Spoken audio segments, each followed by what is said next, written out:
تو یا آپ کو تیز محسوس ہوا تو آپ اس کو ریمائنڈ کر کے دوبارہ بھی اور سہبارہ بھی اس کو سن سکتے ہیں۔ میں اپنے ساتھیوں سے گزارش کروں گا کہ یہ 10-15 گھنٹوں کے لیے اس کو چھوڑ دیں تاکہ آپ لوگ اس سے پورا استفادہ کر سکیں۔ تو حدیث پہلے پڑھ لیتے ہیں، پھر اس کے اوپر موقع سے بات بھی آئے گی۔ بسم اللہ الرحمن الرحیم۔ عن سلمہ قال كان علي قد تخلف عن النبي صلی اللہ علیہ وسلم في خیبر وكان به رمد۔ سیدنا علی کرم اللہ وجہ کو فاتح خیبر کہا جاتا ہے، اور آپ کی جو شجاعت کی اور آپ کی بہادری کی جو سب سے زیادہ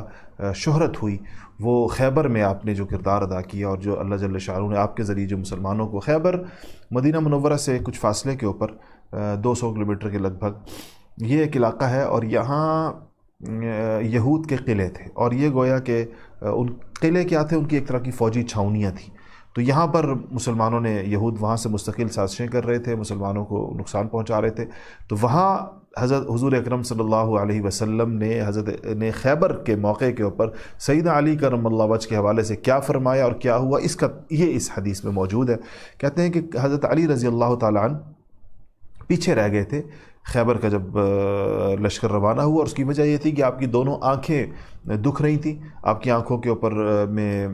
وہ جو آشوب چشم جس کو کہتے ہیں کہ آنکھیں دکھنے کی وجہ سے آپ حضور اکرم صلی اللہ علیہ وسلم کے ساتھ نہیں آ سکے تھے، آپ پیچھے سے آئے تھے، بعد میں آئے تھے۔ کان علی قد تخلف، حضرت علی رضی اللہ تعالیٰ عنہ پیچھے رہ گئے تھے، یعنی نبی صلی اللہ علیہ وسلم، نبی کریم صلی اللہ علیہ وسلم سے، فی خیبر، خیبر میں، وکان به رمد، اور اس کی وجہ یہ تھی کہ آپ کو آشوب چشم تھا، آپ کی آنکھیں جو ہے وہ دکھ رہی تھی، آنکھیں آپ کی جو ہیں وہ سوج گئی تھیں۔ فقال انا اتخلف عن رسول اللہ صلی اللہ علیہ وسلم، پھر انہوں نے سوچا کہ میں تو حضور اکرم صلی اللہ علیہ وسلم کے ساتھ رہ گیا، مجھے تو یہ تو جہاد ہے، غزوہ ہے، اس فضیلت سے تو مجھے نہیں رہنا چاہیے۔ تو فخرج علی فلحق بالنبی صلی اللہ علیہ وسلم، تو آپ نکلے اور جا کر نبی کریم صلی اللہ علیہ وسلم سے جا کر جا ملے۔ لحقہ کا مطلب جا ملے۔ فلما كان مساء الليلة التي فتحها الله في صباحها، کہا کہ پھر جب اس رات کی شام آئی، فلما كان مساء، شام کو کہتے ہیں مساء، وہ شام آئی، اللیلہ، اس رات کی، التی، جس رات کو، فتحها الله في صباحها، جس کی صبح کو اللہ تعالیٰ نے فتح عنایت فرمائی، یعنی وہ رات جس دن صبح فتح ہونی تھی، اس رات کو قال رسول اللہ صلی اللہ علیہ وسلم، رسول اللہ صلی اللہ علیہ وسلم نے فرمایا کہ لأعطین الرایۃ، آپ نے فرمایا کہ میں یہ علم، یعنی رایا کہتے ہیں علم کو، جھنڈے کو، میں اس جہاد کا جھنڈا، او لیأخذن الرایۃ، راوی کو شک ہے کہ آپ نے ان دو میں سے ایک الفاظ فرمائے۔ لأعطین کا مطلب ہے کہ میں دوں گا، اور لیأخذن کا مطلب ہے کہ وہ لے گا، یعنی وہ یا وہ لے گا یا میں دوں گا۔ یہ جھنڈا صبح اس کے پاس ہوگا،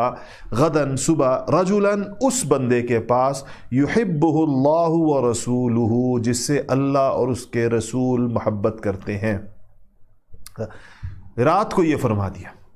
کہ صبح جھنڈا اس کو دیا جائے گا جو اللہ اور اس کے رسول کا محبوب ہوگا۔ تو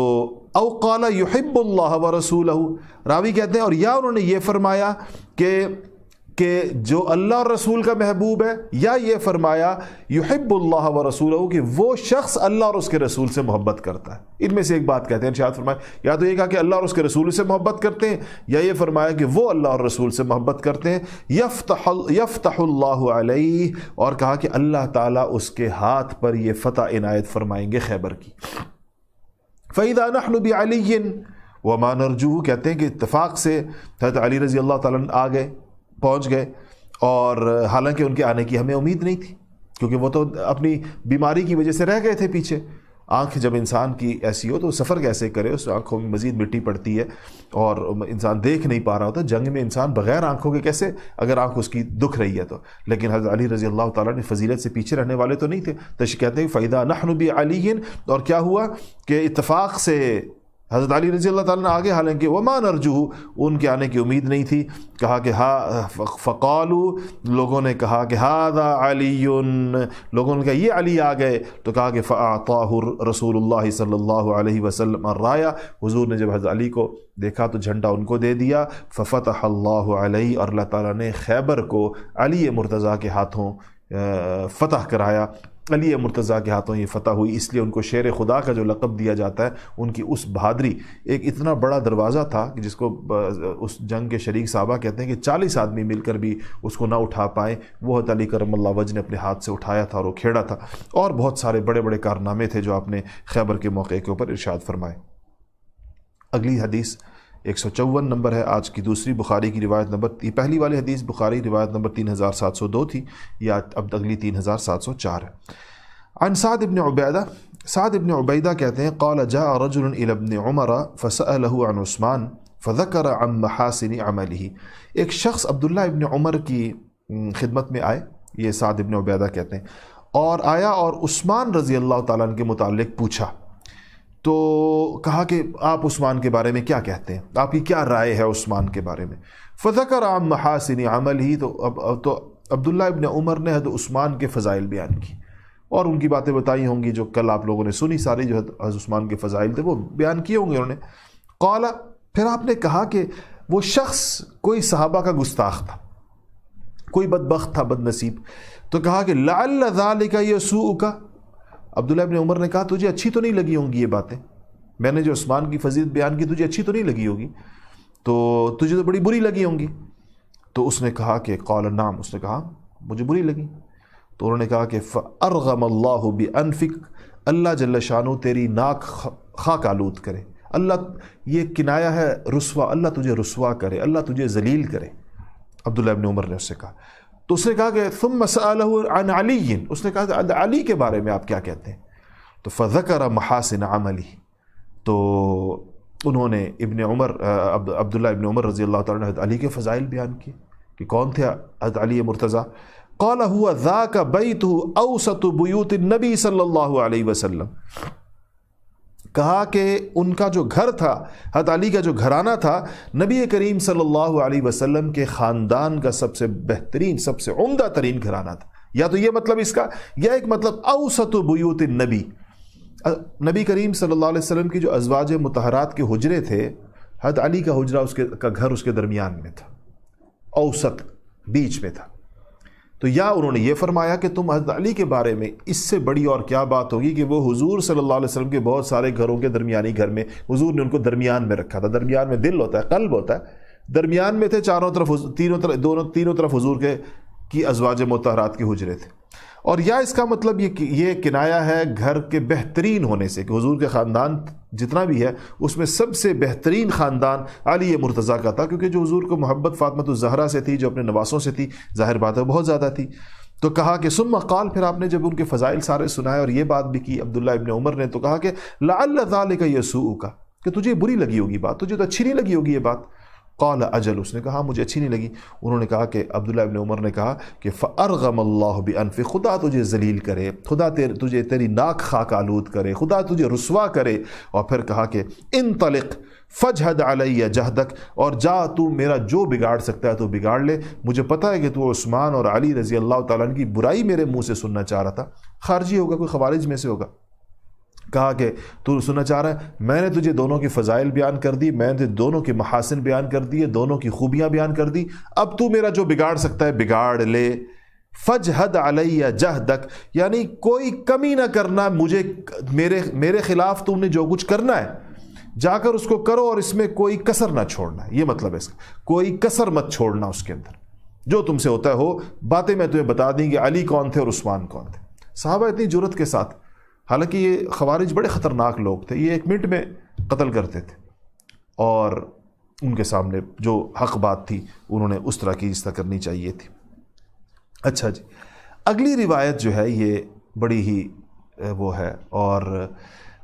اس سے پتہ چلتا ہے حضور نے اپنی اولاد کو کیسے رکھا ہوا تھا۔ آج ہم اپنے بچے کتنے ناز و نعمت میں پالتے ہیں، کیسے ان کی جائز ناجائز فرمائشیں پوری کرتے ہیں۔ فاطمہ الزہرا حضور صلی اللہ علیہ وسلم کے دل کا، جس کو کہنا چاہیے دل کا چھالا جیسے ہوتا ہے، جس کو دل سے، جس سے انسان محبت کرتا ہے، اتنی محبت کہ وہ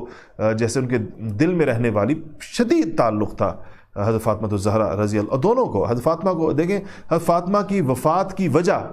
حضور اکرم صلی اللہ علیہ وسلم کا وصال بیان کی جاتی ہے۔ 6 مہینے بعد زندہ رہیں اور 6 مہینے اپنے والد کو یاد کرتی رہیں، اور آج بھی جب حضور کو لوگ فاطمہ کے ابا کہتے ہیں یا ان کو حضرت فاطمہ کی جب ان کی جانب نسبت کی جاتی ہے تو ہر انسان کے دل میں ایک عجیب کیفیت پیدا ہوتی ہے۔ حدثنا علی، حضرت علی اس روایت کو کرتے ہیں اور یہ روایت ہے بخاری شریف کی روایت نمبر 3705۔ علی رضی اللہ تعالیٰ عنہ فرماتے ہیں کہ ان فاطمہ علیہ السلام شکت ما تلقى من اثر الرحا، فاطمہ الزہرا رضی اللہ تعالیٰ عنہ نے نبی کریم صلی اللہ علیہ وسلم کے پاس گئیں اور ایک فریاد کی کہ چکی پیسنا، وہ بیمار بھی رہتی تھی، چکی پیسنا جو ہے یہ اس مشقت کا اپنے ان کے سینے پر وہ مشکیزہ جو پانی کا لاتی تھی اس کے نشان پڑ گئے تھے، ہاتھوں میں ان کے گٹھے پڑ گئے تھے چکی پیسنے کی وجہ سے۔ تو اس کا انہوں نے کہا کہ رحا چکی کو کہتے ہیں کہ چکی پیسنے نے جو ان کے ہاتھ کر دیے تھے مشکل۔ فأتى النبی صلی اللہ علیہ وسلم، حضور کے پاس آئے تھے کچھ غلام، لونڈیاں، غلام وغیرہ خدمت کے لوگ، تو حضرت فاطمہ کو کسی نے بتایا کہ حضور کے پاس خدمتگار آئے ہیں، لوگوں کو مل رہے ہیں اور لونڈیاں بھی مل رہی ہیں، غلام بھی مل رہے ہیں، تو آپ بھی جا کر اپنے لیے ایک لے آئیں جو آپ کا یہ پانی بھر دیا کریں، آپ کے لیے چکی پیس دیا کریں۔ فانطلقت، تو وہ آ گئیں حضور اکرم صلی اللہ علیہ وسلم کے پاس، آئیں تو گھر پر حضور نہیں تھے، فلم تجدہ، تو حضرت عائشہ کے گھر آئیں۔ اچھا یہ گھر جڑے ہوئے ہیں آپس میں، حضرت عائشہ کے گھر کے ساتھ ایک تو وہ یہ آپ خواتین جب جاتی ہیں اس میں ریاض الجنہ میں، تو آپ لوگ جس طرف سے آتی ہیں خواتین ریاض الجنہ میں، تو آپ کے لیفٹ سائیڈ کے اوپر جو ہے جو چبوترے کے دوسری جہاں آج کل ایک چبوترا سا بنا ہوا ہے، اس چبوترے کے راستے سے آپ لوگ گزر کے آتے ہیں میرے خیال ہے، تو اس چبوترے کے جو ایک طرف چبوترا ہے، دوسری طرف جو آپ کو یہ سبز دیوار نظر آتی ہے، یہ حضرت فاطمہ الزہرا کا گھر ہے، اور اس سے اگلا گھر حضرت اسی لائن کے اندر حضرت عائشہ کا تھا رضی اللہ تعالیٰ عنہ۔ حضرت عائشہ ملی، فاخبرتھا، انہوں نے ان سے کہا کہ میں حضور سے ملنے آئی تھی اور مجھے اگر کوئی ایک لونڈی غلام کوئی چیز مل جاتی، تو فلما جاء النبی، حضور جب تو واپس آ گئیں، حضور تشریف لائے تو اخبرت عائشہ بمجیء فاطمہ، عائشہ رضی اللہ تعالیٰ عنہ نے بتایا کہ فاطمہ آئی تھی اور یہ کہہ رہی تھی، تو حضور صلی اللہ علیہ وسلم فجاء النبی الینا، علی کہتے ہیں فاطمہ نے، عائشہ نے جیسے یہ بتایا کہ فاطمہ آئی تھی یا رسول اللہ آپ سے کچھ کہنے کے لیے، تو حضور فوراً فاطمہ کے گھر آ گئے، علی کہتے ہیں الینا، ہمارے گھر آ گئے۔ وقد اخذنا مضاجعنا، کہا تھوڑی سی دیر ہو گئی تھی عشاء کے بعد، ہم لیٹ چکے تھے بستر میں، یعنی اس سے پتہ چلتا ہے حضور عشاء پڑھ کے جب گھر آئے، اب عشاء کے بعد تو حضور کا بالکل معمول نہیں تھا کسی اور کام کا، لیکن حضرت فاطمہ کے آنے کا سن کر ایک بے چین باپ جیسے آپ تشریف لے گئے فاطمہ کے گھر۔ کہتے ہیں اخذنا مضاجعنا، ہم اپنے بستروں میں جا چکے تھے۔ فذهبت، تو لأقوم، حضرت علی کہتے ہیں میں نے جیسے حضور کو تشریف لاتے دیکھا میں کھڑا ہونے لگا، وہ اٹھنے لگا بستر سے، لیٹا ہوا تھا۔ فقال علی مکانکما، آپ نے کہا دونوں لیٹے رہو، مت ہلو اپنی جگہ سے۔ فقعد بیننا، کہتے ہیں ہم دونوں کے درمیان آ کر بیٹھ گئے۔ کیا منظر ہوگا اور کیسا یہ خاندان ہے کہ دونوں کو لٹائے رکھا، کہا دونوں لیٹے رہو اور درمیان میں آ کر بیٹھ گئے۔ علی کہتے ہیں کہ ہمارے بستر ایسے لگتا ہے کہ شاید سردی کا موسم ہوگا، کہتے ہیں حتی وجدت برد قدمیہ علی صدری، حضرت علی رضی اللہ تعالیٰ فرماتے ہیں کہ میں نے حضور کے دونوں پاؤں کی ٹھنڈک اپنے سینے پر، یعنی آپ نے شاید آ کر بیٹھے، پاؤں آپ نے دراز کیے، حضرت علی کے سینے کو آپ کے پاؤں لگ رہے تھے، اور علی کہتے ہیں حضور کے قدموں کی ٹھنڈک، میرے ٹھنڈے پاؤں ہوتے ہیں نا جو بندہ باہر سے آتا ہے، وہ میرے سینے کو لگ رہی تھی۔ وقال، اور آپ کو پتا تھا کہ عائشہ فاطمہ تو عائشہ کو بتائی تھی میں کس لیے آئی، الا اعلمکما خیرا مما سألتمانی، کہا تم لوگ جو مجھ سے مانگنے آئے تھے، فاطمہ جو آئی تھیں، تو تم دونوں کو میں اس سے بہتر ایک چیز بتاؤں، اور تم نے جو تم نے خادم مانگا نا، میں اسے تمہیں اچھی چیز بتاؤں۔ تو کہا کہ اذا اخذتما مضاجعکما، جب تم اپنے بستروں پر آ جاؤ، بستر پر جب لیٹنے لگو، تو تکبرا 34، 34 دفعہ اللہ اکبر کہا کرو، وتسبحا 33، 33 بار سبحان اللہ کہا کرو، وتحمدا 33، اور 33 بار الحمدللہ کہا کرو، فہو خیر لکما من خادم، یہ تمہارے لیے خادم سے بہتر ہے۔ 33، اس کو اسی لیے تسبیح فاطمہ کہتے ہیں، یہ لفظ آپ نے سنا نا تسبیح فاطمہ، اس کو تسبیح فاطمہ اس لیے کہتے ہیں کہ نبی کریم صلی اللہ علیہ وسلم نے اپنی لاڈلی جگر گوشے کو یہ خادم کی جگہ بتائی تھی، کہا تھکاوٹ دور ہو جائے گی اس سے،